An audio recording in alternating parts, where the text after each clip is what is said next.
ایک دفعہ جبریل ہمارے نبی کی خدمت میں حاضر ہوئے کہ یا رسول اللہ، ہم آپ کی امت کے لوگوں کے مرد عورتوں کے عمل لکھتے ہیں، آنسو نہیں لکھتے۔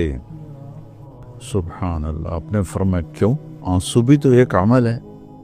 کہا وہ اتنا لمبا چوڑا عمل بن جاتا ہے کہ ندامت کا، شرمندگی کا ایک آنسو جو مکھی کے سر کے برابر آنکھ میں تیر جائے، وہ جہنم کے آگ کے سمندر بجھا دیتا ہے۔ تو جو رو رہی ہے یا رو رہا ہے، اس کو ہم فرشتے نہیں جمع کر سکتے، اس کے لیے میرے اللہ کا الگ پیمانہ ہے۔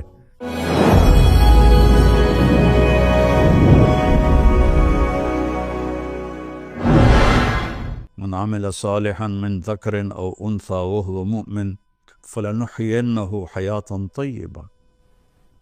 کتنی الگ بات قرآن کر رہا ہے کہ ساری دنیا دوڑ رہی ہے کہ پیسہ آئے گا تو ہماری لائف بڑی اچھی ہو جائے گی، خوبصورت ہو جائے گی، لیکن میں تو کوئی 100 کے قریب ملک پھرا ہوں، میں نے تو لائف اٹ سیلف کو بہت دکھی دیکھا ہے۔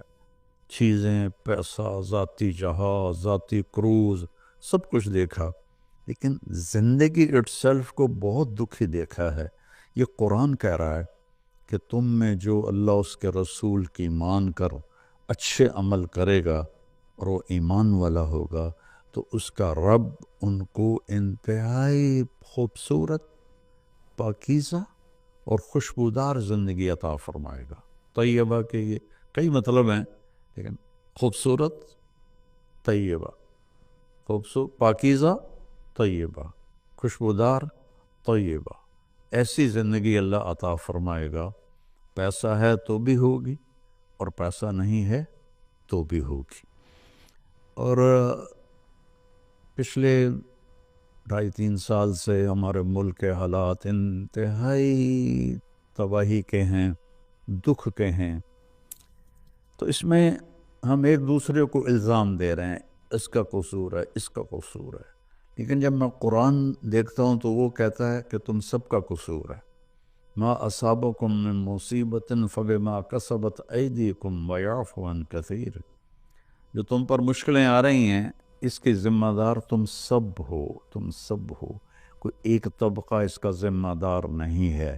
ریڑھی والے سے لے کر بادشاہ تک کو اللہ تعالیٰ کہہ رہا ہے، اور جھاڑو دینے والی سے لے کر شہزادی کو اللہ تعالیٰ کہہ رہا ہے کہ تم سب کی وجہ سے اللہ کی طرف سے تم پر حالات آ رہے ہیں، اور ابھی تمہیں بہت سارے تمہاری خطائیں معاف کر دیتا ہوں۔ تو ہم سب کو اگر اپنے ملک کو سنوارنا ہے اور آخرت کو سنوارنا ہے تو ہم اپنی ذات سے شروع کریں کہ میں اپنے اندر سے برائی ختم کروں، جھوٹ کو، بدمعاشی کو، ظلم کو، نافرمانی کو۔ 2 گناہ ایسے ہیں جن کی سزا دنیا میں شروع ہو جاتی ہے، موت کے بعد وہ الگ ہے۔ ایک ماں باپ کو دکھ دینا، ان کی نافرمانی کرنا اس درجے کی کہ وہ دکھی ہو جائیں، اور ایک ظلم کرنا، یہ 2 چیزیں اللہ تعالیٰ یہیں سے شروع کر دیتا ہے حساب کتاب۔ تو ہم سب مل کر اپنے ملک کو ظلم سے پاک کریں، جھوٹ سے پاک کریں، دغا بازی، فریب سے پاک کریں، بد کرداری سے پاک کریں، اور جو بہت زیادہ بے حیائی ہے اس سے پاک کریں، اور اپنے اللہ کی بارگاہ میں جھک کر توبہ کریں، معافی مانگیں۔ گھر ٹوٹ رہے ہیں، طلاقیں ہو رہی ہیں، طلاقوں کی ریشو بہت بڑھ گئی ہے کہ زندگی گزارنے کا پتہ ہی کوئی نہیں ہے۔ تو میرے عزیزو، اللہ کی بارگاہ میں ایک دفعہ توبہ کرنا سب گناہوں کو صاف کر دیتا ہے۔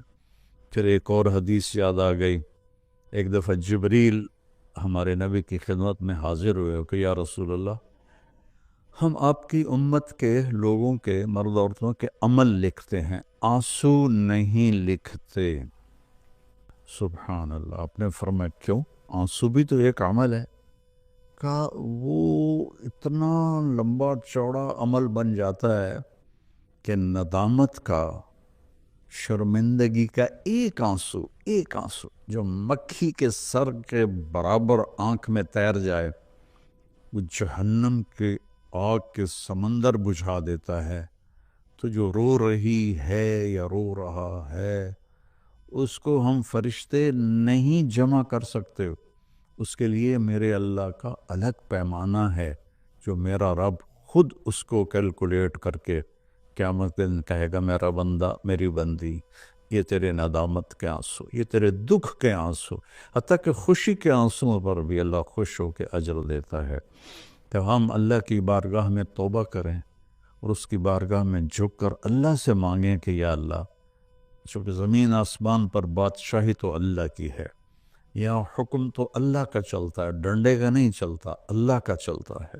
اور اللہ جب خیر کا ارادہ کرتا ہے تو إِن يَمْسَسْكَ اللَّهُ بِضُرٍّ فَلَا كَاشِفَ لَهُ إِلَّا هُوَ.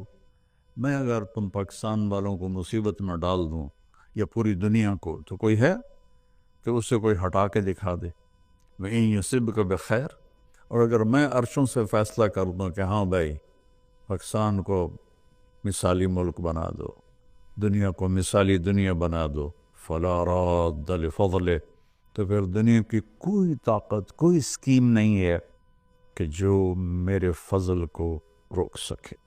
تو میرے عزیزو، ایک دفعہ زندگی ملی ہے کبھی، تو ہم اپنے اللہ کو راضی کر لیں.